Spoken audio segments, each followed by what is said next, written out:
So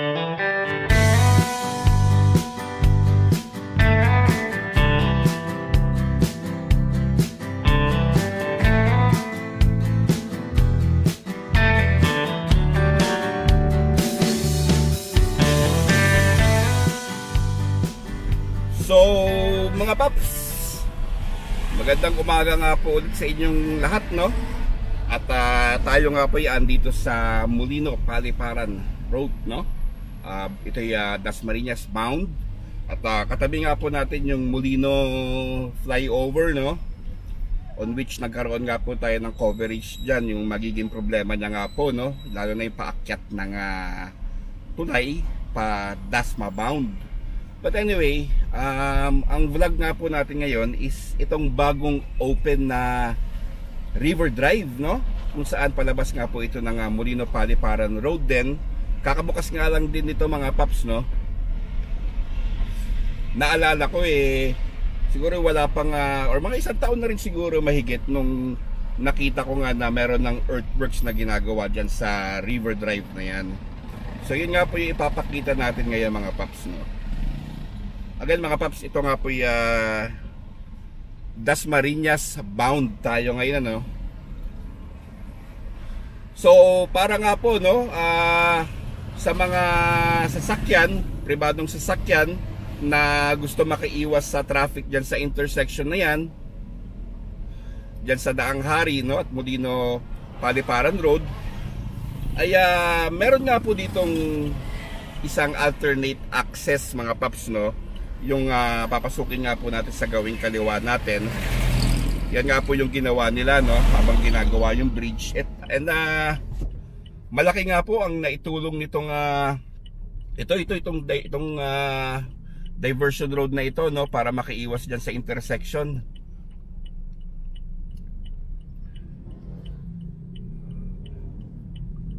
Ito mga paps, papasukin natin yung diversion road.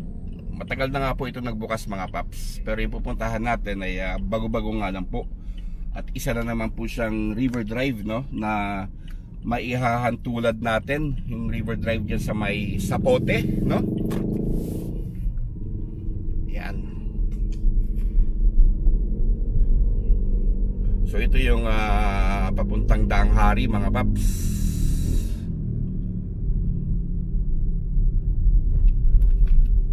Di ba? Marami rin gumagamit ito mga paps para nga po makiiwas dyan sa traffic sa intersection.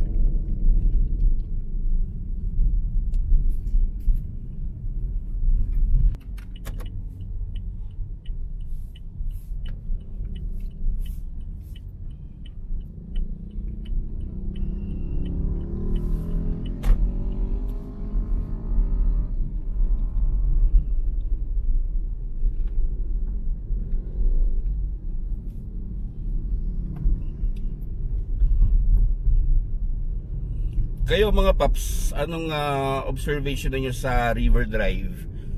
Kasi para sa amin sa Metro Cavite and beyond, no? At i-follow nyo nga po kami sa aming FB page mga paps. Is mas maganda sana kung halimbawa ginawa na lang siyang parang park para sa mga tao, no? Kasi yun nga, masyado na tayo nagiging car-centric.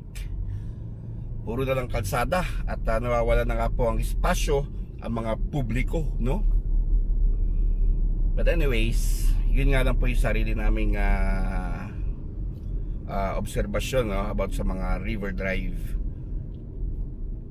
So ito mga paps, yung pakanan, palabas nga po ito ng Springville tsaka ng Molino Road, no. So marami na nga po nakakaalam itong diversion road na ito para makaiwas dyan sa Molino Bridge or sa intersection ng Molino Daang Hari, no.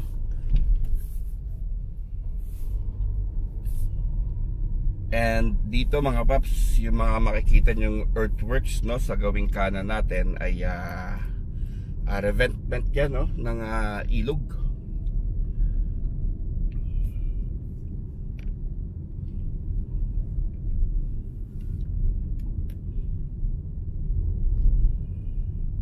And parang lalaparan din yung kalsada dito, tingin ko lang. Kasi malapad pa itong nasa gawing kanan natin, eh, oh. baka mag-a-add pa ng lanes dito, no? Siguro another 2 lanes para maging 2x2 siya, no? So yun nga po, no, sa tagal matapos ng Molino Bridge ay natapos na nga po itong diversion road na ito dahil sa reklamo ng mga tao na sobrang traffic na nga. Kagandahan naman, nagagamit naman po itong alternate road na ito. So yan mga paps, pa kanan, pa Springville yan, no? Para siyang friendship route ng Las Piñas. Kailangan yata dyan ng solidarity sticker, no? Labas niya ay sa Daang Hari.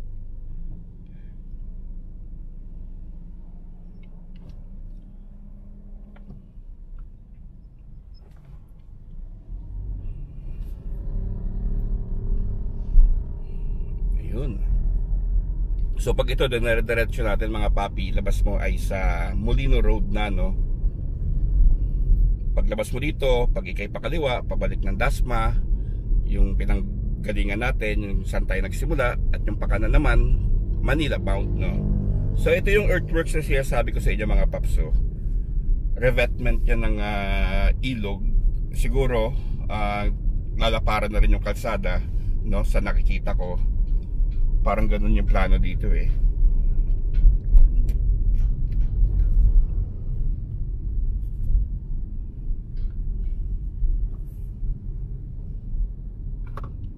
Yung River Drive dito mga paps, labas din ng Molino Road din, no? Pero yun nga lang, napausog pa tayo ng konti para maiwasan niya yung traffic dyan sa main road.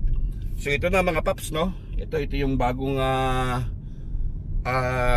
bukas na River Drive, no?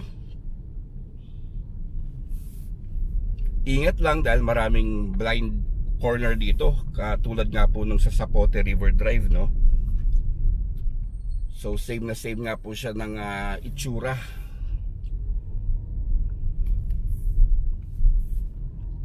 Ayan. Unlike sa River Drive sa Zapote, bawal ang motor. Dito naman wala naman nakasulat eh. Kasi doon sa Zapote River Drive, sa mga pader may nakasulat na bawal ang motor eh. Dito marami naman tayo nakakasalubong. So I'm guessing pwede ang motor.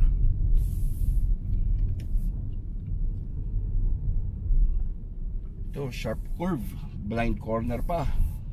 Dahan-dahan lang tayo mga paps.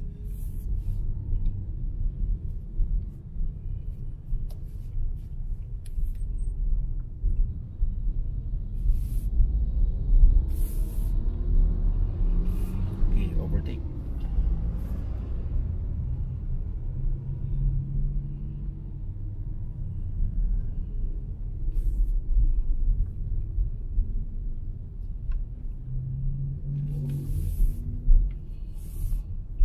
Mahaba-haba rin palang matatapyas nito no, pag ito ka dumaan palabas ng Molino Road compared mo dun sa Molino Road mismo na may kabigatan ng traffic.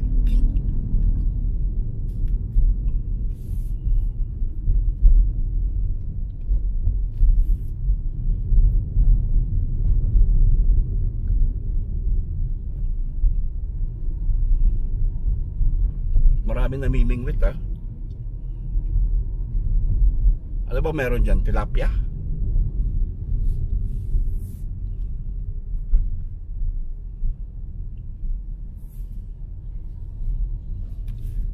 So ito na yung dulo ng River Drive, no?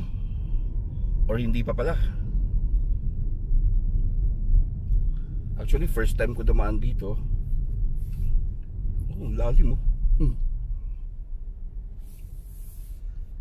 Taas ah.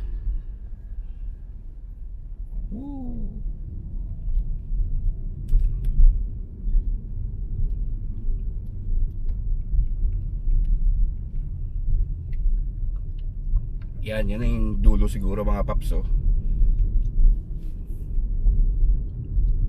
Yung pakanan hindi ko lang sure mga paps kung saan ang labas niyan, pero tayo palabas ng Molino Road, no? So pakaliwa tayo.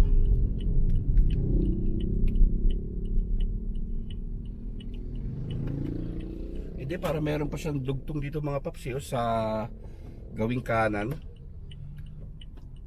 Halika, pasukin natin mga paps kung saan bang labas niyan.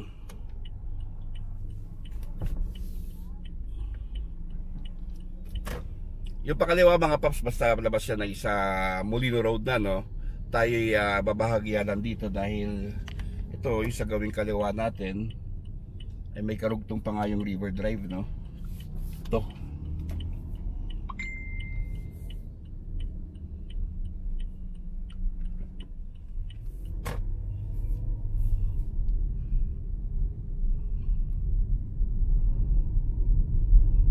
Itong area na to hindi ko alam kung matagal na nagawa to or bago lang din, pero tingin ko bago lang din nagawa to.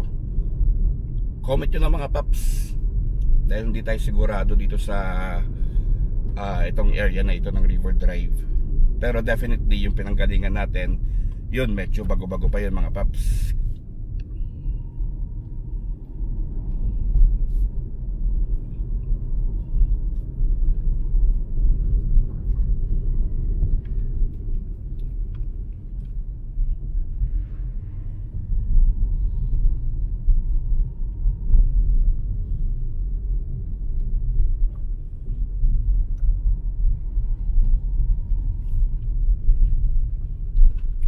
Dulo niya. Para may gagawin pa doon sa harap yung may signage ng KFC. Tingin ko dudugtungan pa yan doon for sure Ayan may entrada pa pero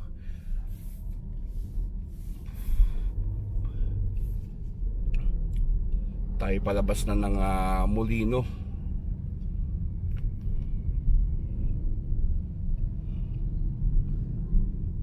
Dahil mukhang sarado pa yun doon mga paps kasi one way lang yung entrada niya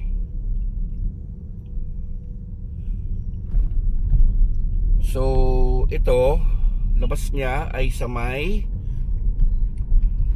anong area na ba ito? May Jollibee, yan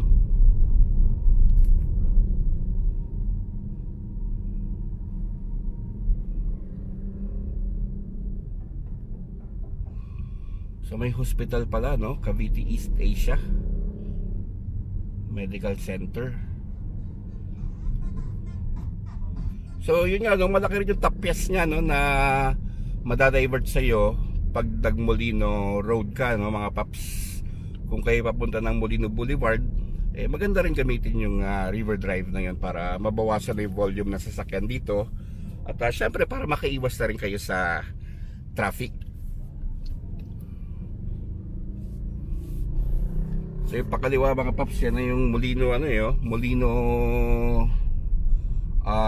Boulevard, no?